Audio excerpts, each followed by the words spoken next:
Good evening, gentlemen. It's pretty dark now, but I'm going to talk to you on a very important topic, and that is Manipur. Manipur, as you know, is a small state in the eastern region of India, and this state is sandwiched between Burma and Assam. It's basically during history, it was a Hindu region, a Hindu state, a Hindu tribal state, but now it's got about 40% Christian population because of the influx of various other tribes from Nagaland, Mizoram into Manipur. Manipur actually, for a long time, was an independent state on its own, and it was not under the rule of the Mughals at any time. But when the British came and they conquered Assam, or rather they captured Assam, they also took over all the hill states in the northeast, that is Nagaland, Mizoram, and Manipur was one of them. But the Manipur Raja had sovereignty over his kingdom, and at the same time, the British were the omnipotent power.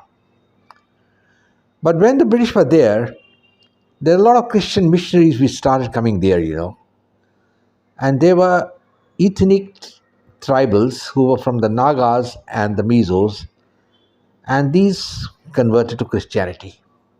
Over the period of time, two distinct groups have emerged in Manipur. One is the Metai, which are basically Hindus, and then we have the Kuki, which are the Naga and the other tribals who are Christians. Now, they have been living peacefully together for long years and decades, but obviously, somebody has lit the match that this problem should have come now. I don't think the problem is anything to do with the BJP or the Congress or anybody. The problem is something to do with the Constitution of India. Now, the British left India, if you remember, in August 1947. And on 18th July 1947, the English king, that is the emperor, gave his consent for the freedom of India and the creation of two independent states, Pakistan and India. Well, this was a ploy by the British, and this was the price which they extracted for giving freedom to India. Otherwise, I'm firmly of the view that the British realized the writing on the wall and went away on their own, basically because they had realized that the Indian army is now suspect, and the force with which they were controlling the entire British Empire was likely to turn against them. They were, as you all know, the 1946 Royal Navy Mutiny, Indian Navy Mutiny, in which the British officers were shot dead. Then in Karachi also the Gurkhas rebelled against their British officers. So the writing was all on the wall, and Field Marshal Auchinleck, the CNC, had informed Clement Attlee, the successor Prime Minister to Winston Churchill, that the time has come to leave India and let's leave gracefully. When the British left, they allowed the Indians to make their own constitution, and the constitution was framed with Dr. Ambedkar and many other constitutional specialists who helped him. But the broad framework of the constitution was laid down by Gandhi and Nehru, and Ambedkar kept between that. As I've told you, gentlemen, the problem is in this constitution. This constitution was a federal and a unitary state at the same time, and incorporated elements of the Westminster model from England, which was unsuitable for India. Historically, if you recollect, India has never been a democracy for the last 3,000 to 4,000 years. I do not remember any Indian democratic movement in any time hundreds of years back. India was always an autocracy where the king or the Maharaja or the Sultan was the supreme ruler, and he lived as per his whims and fancies, and they governed the state as per their laws. Like when the Muslims came here, the Mughals, they governed India under the Sharia. And when the Hindu rulers were there, that is like Kanishk and Chandragupta and Vikramaditya, they governed under what is called dharma. Now, what is dharma? Dharma is the path of righteousness. So, what the constitution had done was to incorporate both these and made it into a unitary state, because India had always been a unitary state and not a federal state. Well, gentlemen, what actually happened was that the constitution which was framed made certain demarcations, and there was no uniform law, like there was no civil law which was made uniform for everybody. And in addition, the state recognized the right of religion, which is correct. But the bigger thing was that there was an element of reservation for certain communities, which Dr. Ambedkar felt should have been rectified because these were the wrongs of history. But he added a rider, and that is, he said it should be for 15 years in the constitution, though it could be extended. But the original constitution had said that these reservations will be only for 15 years. And generally, after 1965, these should have been dispensed away with. Now, the root cause is the reservations. The tribals in Manipur, that is the Kuki tribesmen, by virtue of the constitution became the owners of the land, and I think 90% of the land in Manipur is owned by these people, and nobody else can buy that land. And jobs are reserved for the Kukis, while the Metai get nothing. So when the BJP government came into power in Manipur, the Metai being the majority, see they are 60% to 40% of the Kukis, they approached the Manipur High Court that the benefits of reservation should be extended to them.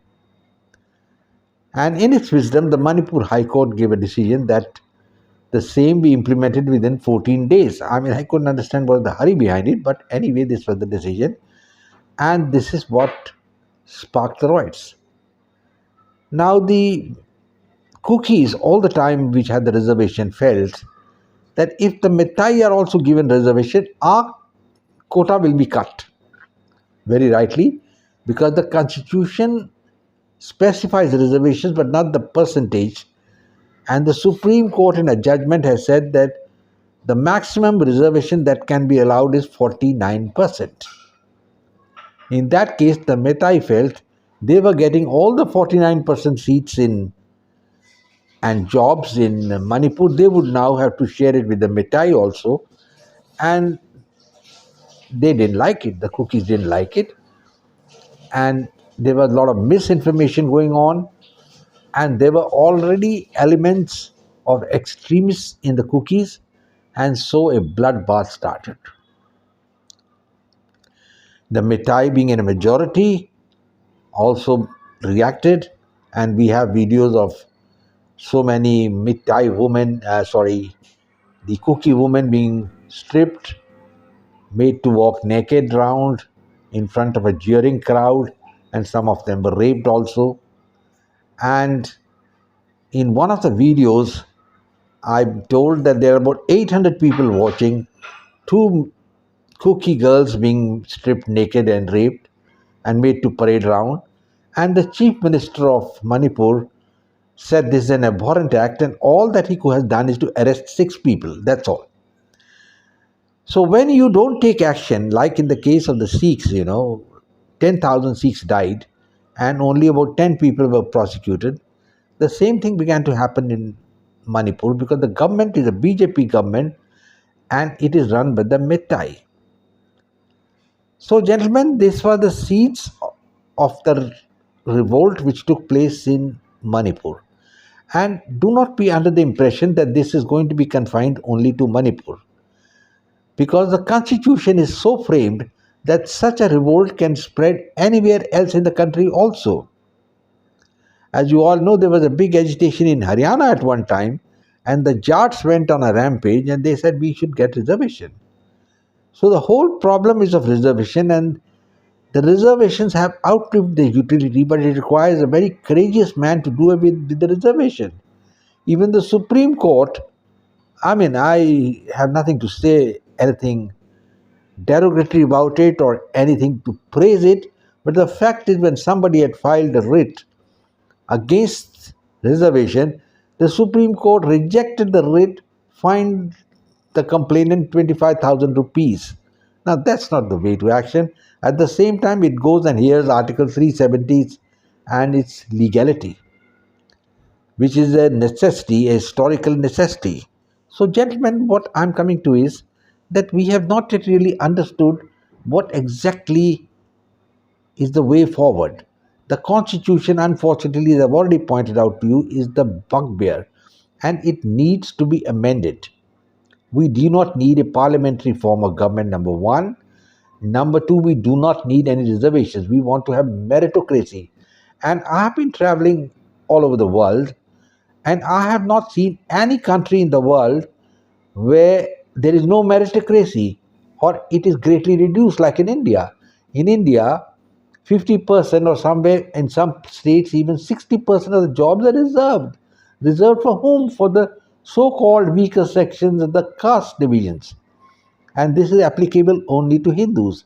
That means non Hindus do not come within the purview of these caste decisions, like the Christians or the Muslims, they are not included.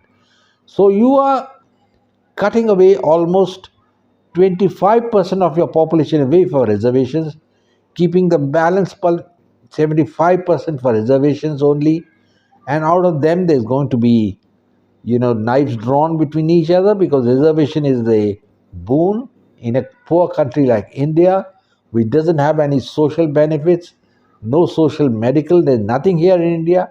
Obviously everybody is looking for reservation, government jobs, because as it stands, reservation is confined to the government jobs and the public sector. It's not yet thankfully applicable in the armed forces. But, gentlemen, even in education, this has been introduced, and the premier institutions of India, like the IIT and other places, or the medical colleges, it is reservation. And if you have a particular caste, you get a chance. You may get 0 marks or 10 marks, you'll still get in if there's no other candidate, because it is reserved. Now, this is the danger which India faces. That is, we do not have meritocracy, and the seeds are sown for whatever has happened in Manipur. So the crux of the Manipur issue is tribal rivalry, number one. Number two, jobs. If India or Manipur was an affluent country, there would be no need of reservation, number one. Number two, everybody would get a job, and so nobody would want reservation. But as it stands, India is the world's most populous country in the world. We have overtaken China. I don't know whether we should pat ourselves on the back for this, or we should do something else, or feel sorry for it. I don't know. I think you all who are listening must decide what is good for India. Do we need so many people being produced every year? That means we add one Australia every year to our population. Wonderful. I think the resources are limited and there's bound to be clashes. A class war. When I say class war, I actually mean a caste war. You can see the situation, what it is in Bihar. I don't know what's it now, but once when I'd gone to the Bihar police headquarters, I found that the mess for the Jawans were also on caste basis. I was really surprised. I hope they've done away with it now, but that was there. The lower caste was the other caste had one mess to dine, and the other caste had one mess to dine. How do you, in a fighting force, do such things? Gentlemen, I have explained to you the problem. It's very simple.